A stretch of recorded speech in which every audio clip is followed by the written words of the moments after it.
Hello and welcome to News Central Television. I am Dapo Adegboye. The top stories at this hour.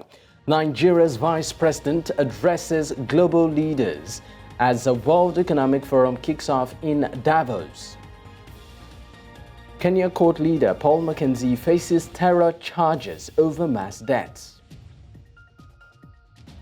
Now 225 people die of starvation in Ethiopia's drought-stricken Tigray region. Details in a moment.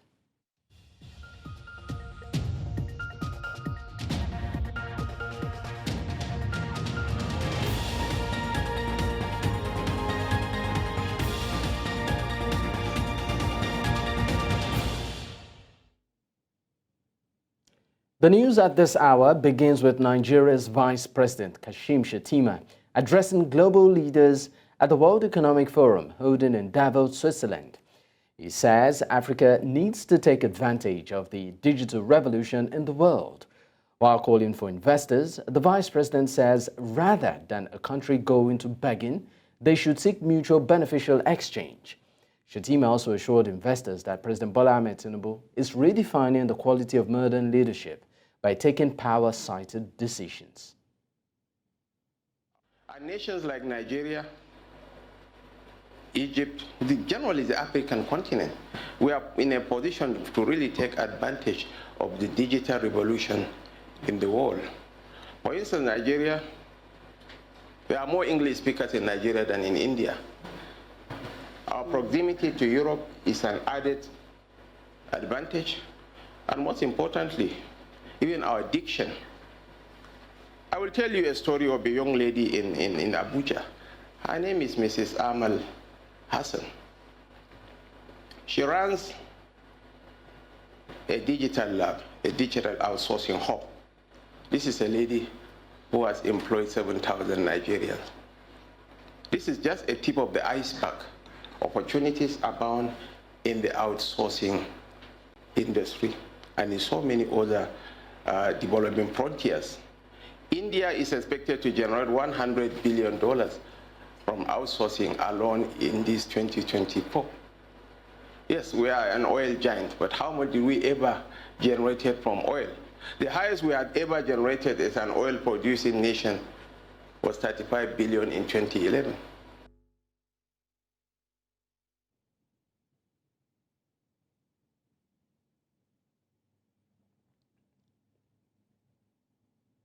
Nigeria's Minister of Interior, Olubunmi Tunji-Ojo, has shunned an invitation by the Code of Conduct Bureau over an ongoing investigation bordering on alleged breach of the Code of Conduct for public officers.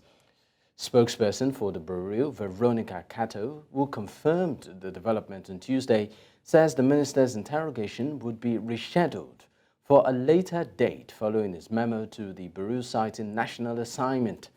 The Bureau had invited the embattled minister over the involvement of his company in a 438 million naira contract with the Ministry of Humanitarian Affairs and Poverty Alleviation.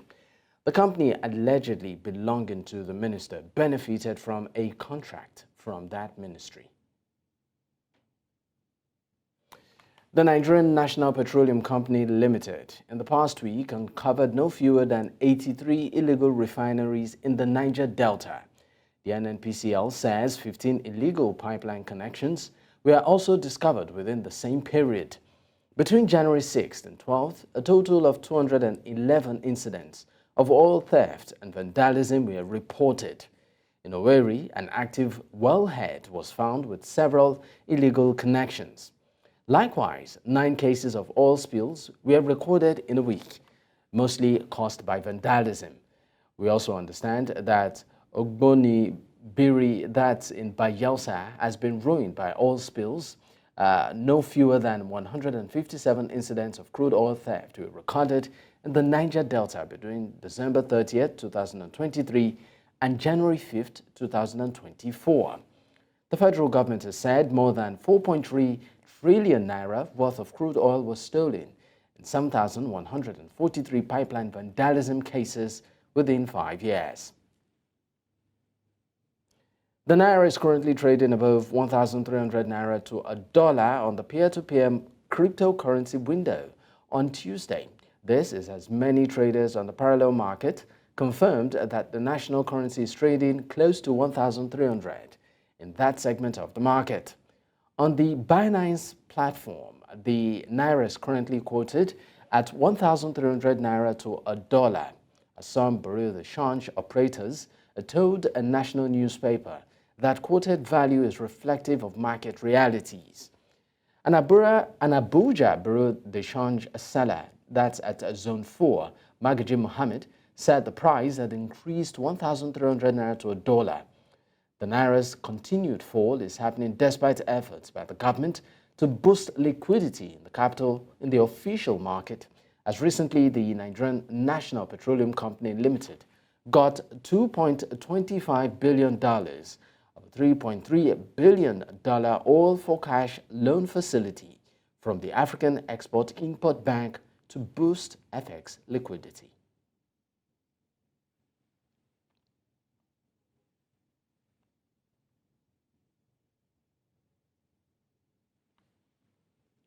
Technology can be a powerful tool for transforming Nigeria's education system.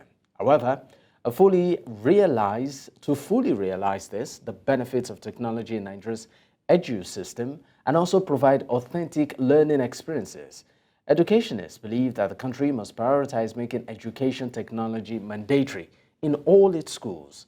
Now, News Central's Omolola Ololade tells us more. Modern-day students not only have computers to help them with their schoolwork, they also use the internet for research, impacting positively on their academic performance. The thing I like most about this is that I like how they used to teach us, because something, if I don't understand, if I reach home, it used to help me. And if our uncle explain, if I didn't understand, if I go through it, I will gain and I will learn more. While teachers use technology to enhance their lessons and teaching, education technology still faces myriads of challenges, as a vast majority of the schools in Nigeria lack electricity access, internet access, computers or tablets, and other critical teaching and learning equipment. My first major challenge, and I think everybody must be facing it, is the network issue. We do have network issues all the time. And so at times you might want to connect with tablet and then you discover that it's only 5 tablets working out of 18 because of network issue. And then another thing is I want to employ the Lagos State government. They should at least provide a tablet for each tablet for a teacher, and then one projector. In an era marked by profound technological disruption and intense global competition, many countries are striving to improve and adapt their education systems to ensure they can equip their citizens to compete in the global economy, and experts believe Nigeria is no exception. The beauty of technology is that it can democratize education, which means that you can reach millions of people with education. Virtual teaching now is the norm in most courses. So technology, I think, is at the heart of development as a nation. It's great to see that the government is already well keyed into that as one of their great priorities. The digital ministry is already working towards that, and their program to provide education, provide skills, I think is on the right direction. So I think it's key for Nigeria, and I think the government is taking it seriously. Although the development of education technology has been uneven, with its implementation delayed in some countries like Nigeria due to infrastructure deficits and tight budget. The responsibility rests on all sectors to be actively involved in the planning, financing, acquisition and maintenance of infrastructure that will make EdTech inclusion a possibility for every school within Nigeria. In Lagos for News Central, Omolola Ololade. Let's go on a quick break. When we return, we have more stories. Stay with us.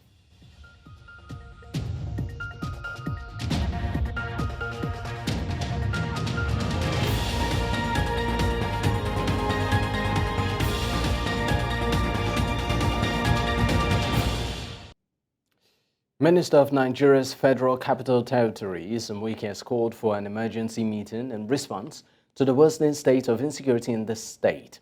Now, the security situation in the area has deteriorated over the past months, with incidents of kidnappings and banditry on the rise in various parts of the FCT.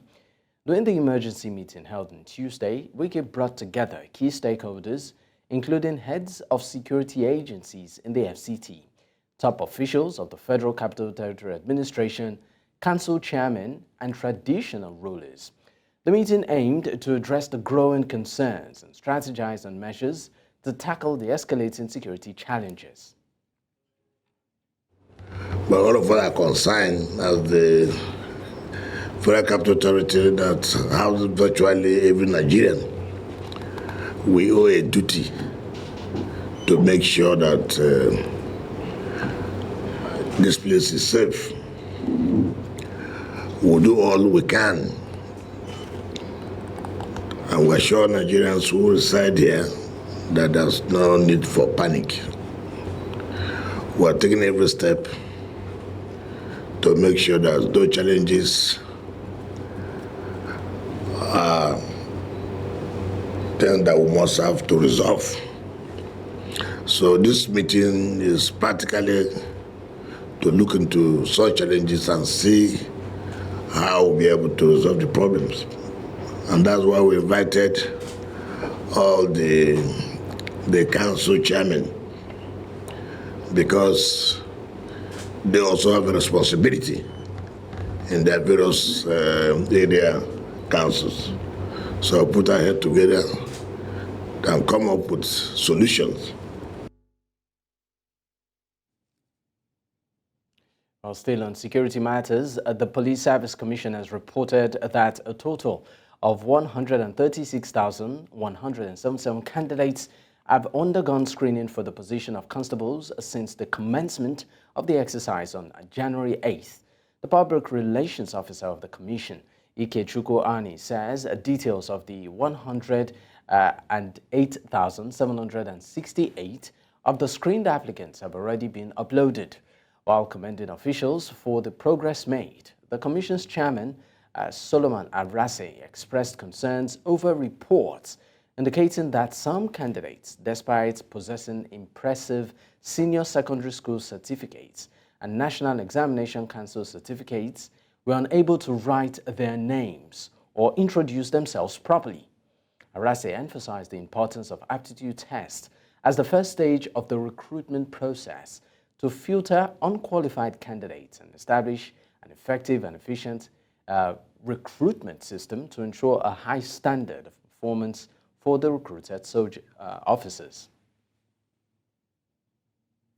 Now, the Ikeja branch of the Nigeria Bar Association has held the 20th Gani Fawehinmi annual lecture in honor of the iconic lawyer. Now, the lecture, which is celebrated every 15th of January, which marks the day Gani was called to bar, was a gathering of lawyers, vocal activists, civil society groups, and any others who, like the late Gani, are passionate about nation building and fighting corruption. Now, News Central's Bernard Akede tells us more. I want to say that the Inspector General of Police should be compelled. Called to bar on the 15th January 1965, Chief Abdul Ganiyu Oyeshola Fawehinmi, GCON, SAN, was a Nigerian author, publisher, philanthropist, social critic, human and civil rights lawyer, and politician. He spent the greater part of his life fighting for justice and addressing corruption, so it was no surprise to see others like him grace this occasion. I am not a fan of secession. I'm a Pan-Africanist who believes that we should dissolve our borders and have Africa as one country, one nation. That's my own thinking. Be very careful in demanding for state police. Please, please. We have a history of this in this country. You want to give state police to Wike? No, let's listen now. The fellow in Kogi, Bello. Yaya Bello. Please. Right to self-determination and agitation for secession in Nigeria was the theme for this year's lecture. However, most of the speakers used the platform to address other current pressing issues like corruption, insecurity, and the general state of the nation. The people in my village don't want to secede to anywhere. They sing national anthem till tomorrow. They don't want to go. What they want is better life for themselves. A woman called Sadia, I believe, was sentenced to be buried up to the neck and stoned to death. The man goes free in the case of adultery, but the woman, however, is buried up to the neck and stoned to death. If that had taken place, I would have jackpot a long time ago. There were those who also used this opportunity to challenge the lawyers, telling them to bring back the glory days when the profession was held in high esteem, while on the side, members of civil society groups chanted songs of solidarity. When I was growing up, if you see a lawyer, there's a panic. There's a sense of panic, a lawyer. We had just maybe 2 or 3 then. In Zaria, when you hear somebody is a judge,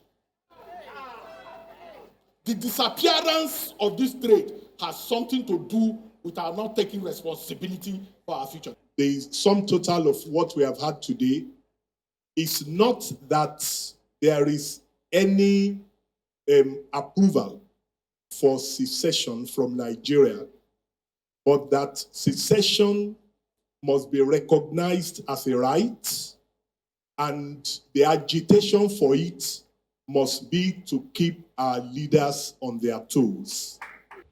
At the end of the day, it could be unanimously agreed that the lecture was one that the icon himself would have been proud of, while hoping the conversation here could take the country a step further towards achieving the desired change. In Lagos for News Central, I'm Bernard Akede. Rivers State House of Assembly has invited 9 former commissioners who resigned from Governor Simfo Bara's cabinet for fresh screening and confirmation. They resigned in December 2023 following a feud between Fubara and his predecessor Nyesom Wike. Clerk of the Rivers House of Assembly, Emeka Mahdi, says they are expected to appear before the lawmakers on Wednesday. The development is part of the resolution reached after Fubara and Wike agreed to end the political feud, which President Bola Ahmed Tinubu intervened. On December 18th, as Wike and other Rivers stakeholders signed an 8-point resolution, which includes resubmitting the names of all commissioners in the state and also the Executive Council who resigned their appointment due to the political crisis in the state to the House of Assembly for approval. Earlier, Biokpo Mabel Awara, a former governorship candidate of the African Action Congress in Rivers State, joined me on the news and spoke on this. My own view is that if the governor has sent their names, constitutionally they are bound to screen them. So there is nothing I would say that would change it, but it is the duty of the governor to select who he wants to work with. If he's still satisfied with them, I have nothing to worry about. We call them or resend their name to the Assembly for consideration to be appointed commissioners. First, one of the eyewitnesses that was in the meeting said consequences if you don't obey the agreement. Perhaps the consequences have been read to the governor and they are weighty. So he chooses not to go the other route than to avoid the consequence. 2, perhaps he worked with them and have found them worthy to recall them back to service. Thirdly, like I said, no prize is worth for the peace of Rivers State. So perhaps one of these reasons must have informed him to resend their names to them. If I'm one of them, I wouldn't have returned. I would not even try it. Because coming back, you'll be redundant. You will totally be useless. The 7th schedule talked about when they would take their oath of office, their loyalty primarily is to the governor. And let's just take example. When the minister was the governor, he was using Dr. Dax, who was SA on special project, to do almost all his job. So Commissioner for Work was there, but he... Let's go on a commercial break. When we return, we have more stories. Stay with us.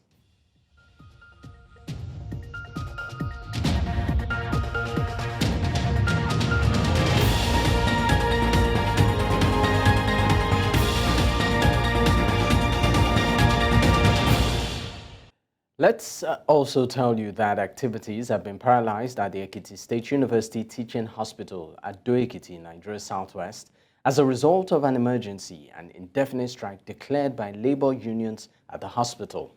This followed an attack by suspected hoodlums who invaded the medical facility. We understand that suspected hoodlums actually on Monday did invade the teaching hospital and attacked some doctors. It was also gathered that the hoodlums actually destroyed some facilities at the hospital and stole a corpse suspected to be the father of one of the hoodlums. Subsequently, the Association of Resident Doctors at the hospital directed its members to embark on an indefinite strike for immediate effect. Earlier, Dr. Adegboye Abiona, that's the MD CEO, Spinax Medical Resources, joined me on the news to unpack this development. Respect that has come to the whole healthcare system in Nigeria. It is unheard of that a hospital was invaded by no other persons but hoodlums to take away a corpse of one of them. I mean, the person who was taken away was pronounced dead in the hospital. The person was brought to the hospital for help.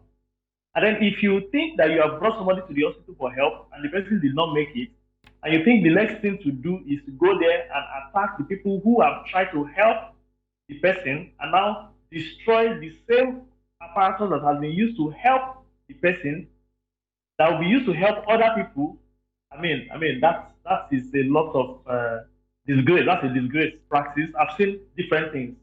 I've practiced in Ekiti State itself. I've practiced in a lot of places in Lagos, and I see where disgruntled family members now think the hospital might not have done enough to save the life of that person, and then they are not happy. They want to take a step. They want to do something. You know, one of the, I've seen several scenarios where relatives come to the hospital and make a show of the hospital and said, "Oh, you've not done anything to save the life of this person." But then, also question of this person who was brought to the hospital. Was the person in a very good state? Was the person in an average state? Was the person in a bad state when he came to the hospital? Because doctors can only try their best. If the patient was brought in at a very bad stage, then the doctor might not be able to have been able to do much to salvage the condition of the patient. But then, this has also brought a high level of insecurity to the doctors themselves. I mean, there was a time in Lagos State where if you work in a hospital, you dare not wear your clinical coat or wear your tie around the hospital premises. Going outside, you remove your lab coat and you remove your tie so that you're not identified as a doctor. This kind of insecurities come in and it undermines the efforts of the doctors. I mean, we don't even have enough doctors.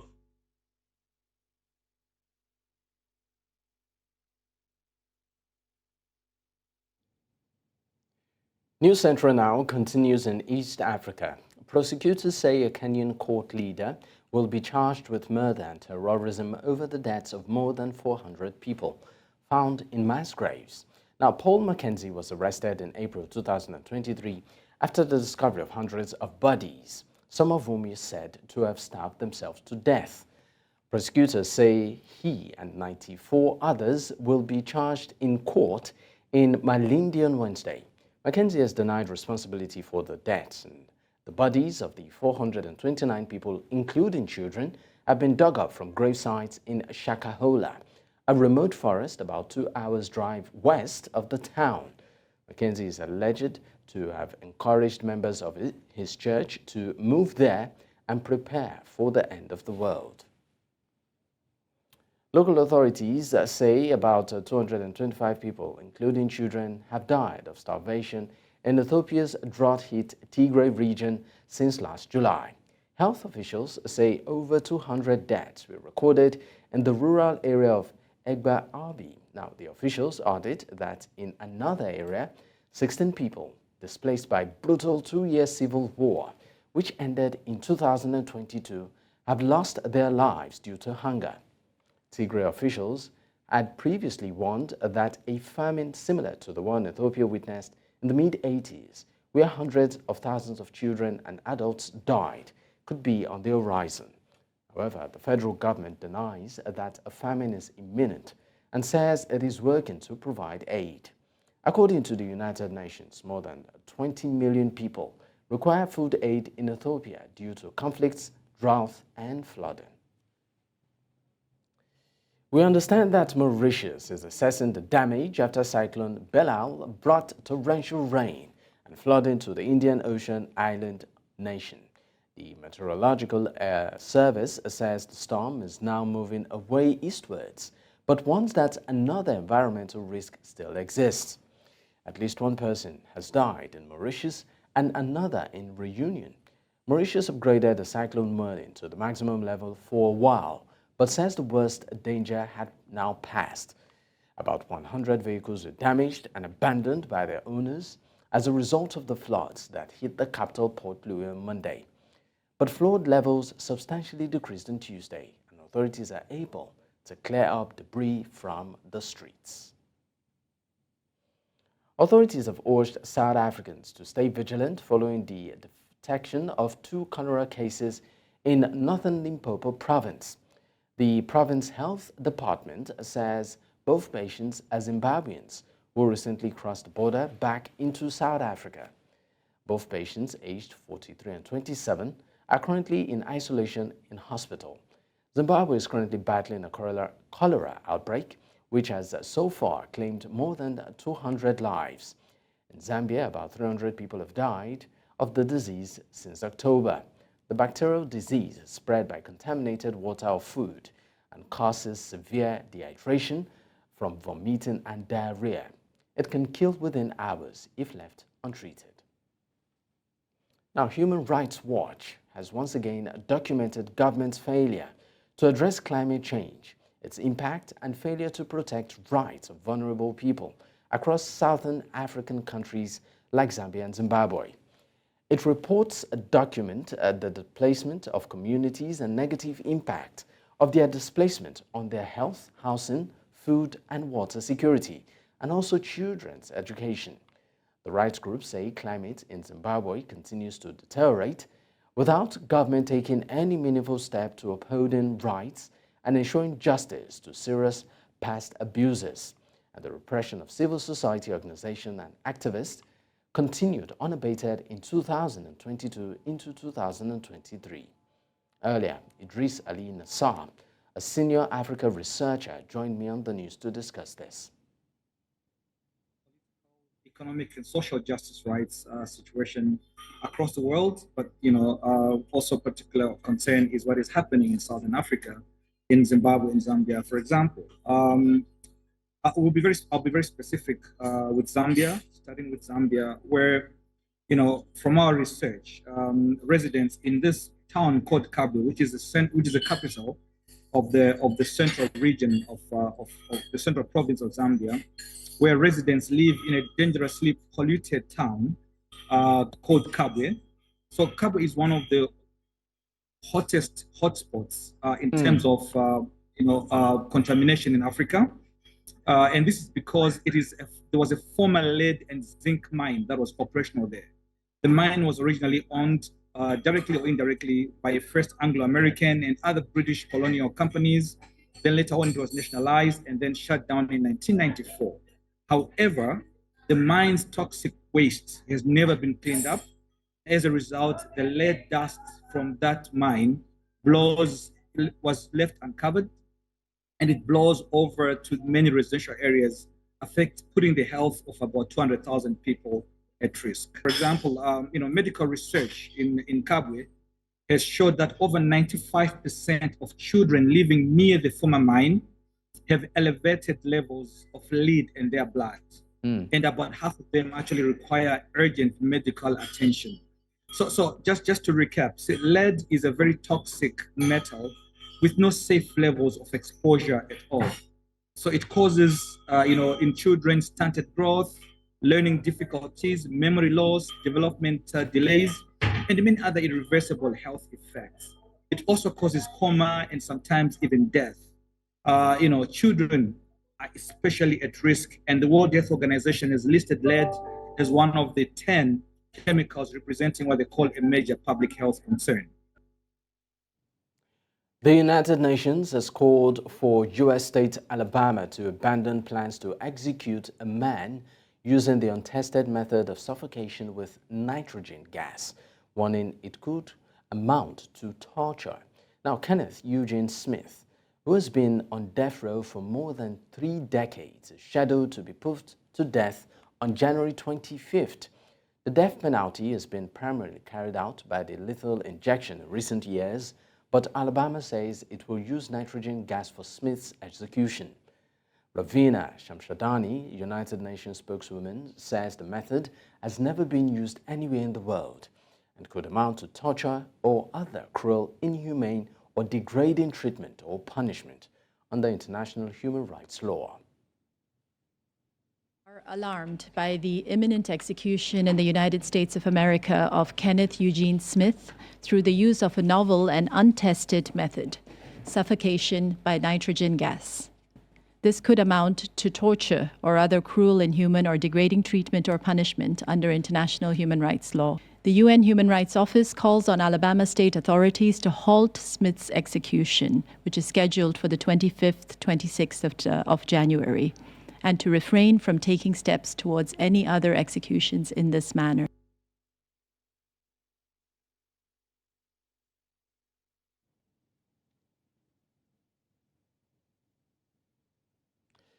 A New Zealand Member of Parliament has resigned following multiple allegations of shoplifting, which police are investigating. Golriz Gaharaman of the Green Party is alleged to have stolen 3 times from 2 clothing stores, one in Auckland and the other in Wellington. She says stress relating to her work led to her act in ways that are completely out of character. In 2017, the former United Nations human rights lawyer made history, becoming the first refugee to be sworn into the New Zealand government. She fled Iran as a child with her family, who were all granted political asylum in New Zealand. Her resignation on Tuesday comes after CCTV footage emerged showing her allegedly taking a designer handbag from an Auckland boutique. Now, Chinese Premier Li Huang has condemned barriers to green and tech trade on Tuesday as he addressed the annual meeting of global political and economic elites in Davos. Huang says the new discriminatory trade and investment measures have been appearing every year and that any obstacle or disruptions can slow down or block the flow of lifeblood of the world economy.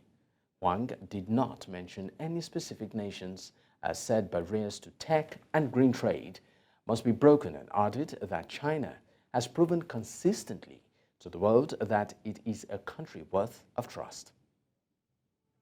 有关数据显示，2020年到2023年，全球新增歧视性的贸易及其相关的投资措施，年均增长了，年均超过了5400多项。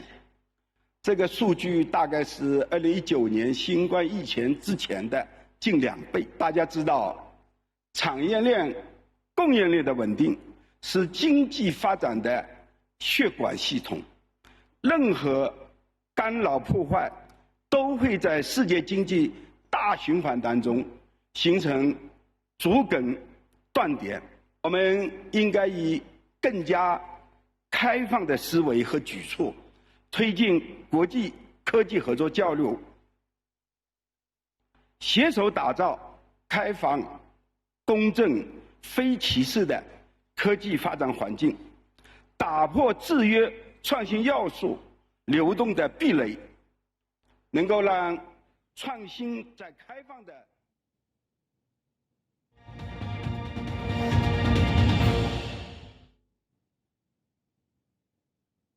Let's move to business, where the Kenyan shilling has plummeted to a historic low, crossing the 160 shilling mark against the US dollar on Monday. That's January 15th. The Central Bank of Kenya's official rate quoted the exchange at 160.2384 shillings, reflecting a continuous free fall that has seen the shilling lose over 27% of its value. FX Pesa's lead market analyst, Rufus Kamau, expressed concerns about the eroding confidence in the Kenyan shilling, attributing it to the discouragement of foreign direct investments. Kamau warned of potential repercussions, including manufacturers hoarding dollars as businesses lose trust in the Central Bank of Kenya's ability to stabilize the local currency. Now, analyst at the Mestum Securities Limited says that the expected recovery of the Nigerian economy may increase labor demand this year. In its latest outlook report for 2024, the company says the anticipation of increasing business activities might increase labor demand, potentially leading to a marginal decline in the unemployment rate.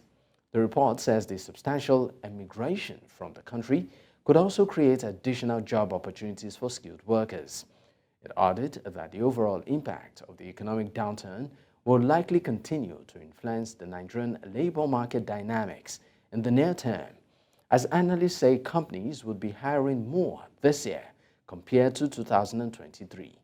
But the hires would be more strategic, as employers would put money into getting the best people for the work roles than they need. Now, Shell has agreed to sell its Nigerian onshore oil business to a consortium of local companies for over $1.3 billion, now marking a significant shift in the energy giant's operations. The deal, subject to government approval, allows Shell to exit the challenging operating environment in the Niger Delta. The company has faced long-standing disputes with local communities over oil spills and human rights violations, conflicting with its sustainability goals. A Shell Nigerian subsidiary, the Shell Petroleum Development Company of Nigeria Limited, will be sold for $1.3 billion, with an additional payment of up to $1.1 billion for prior receivables. The Renaissance Consortium, consisting of local oil exploration and production companies, will take over responsibility for spills and other issues. It is important to note that Shell's exit from onshore operations in Nigeria does not encompass its liquefied natural gas plant and other assets in the country. We'll go on a quick break. When we return, we have more stories. Stay with us.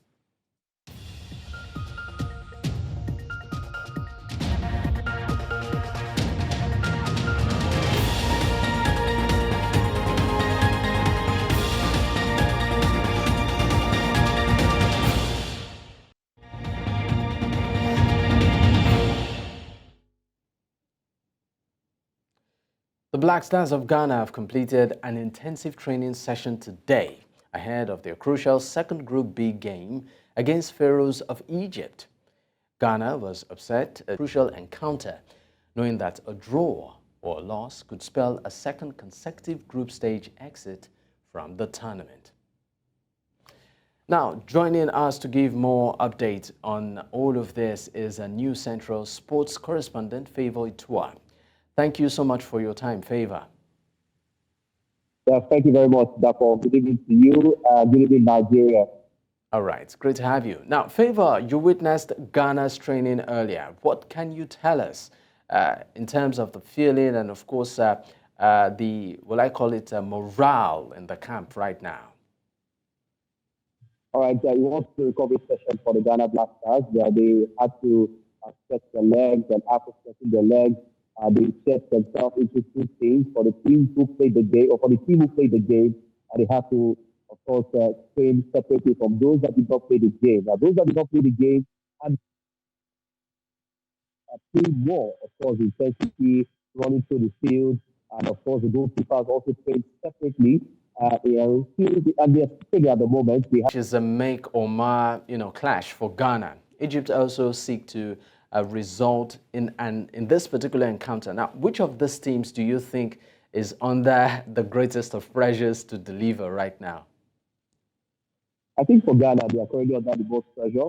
And when you look at the fact that they lost their first game, being a powerhouse when it comes to African football, having won the Nations Cup a couple of times against Egypt, who also has not shown that they are ruthless with the way they were held by Mozambique in the first game.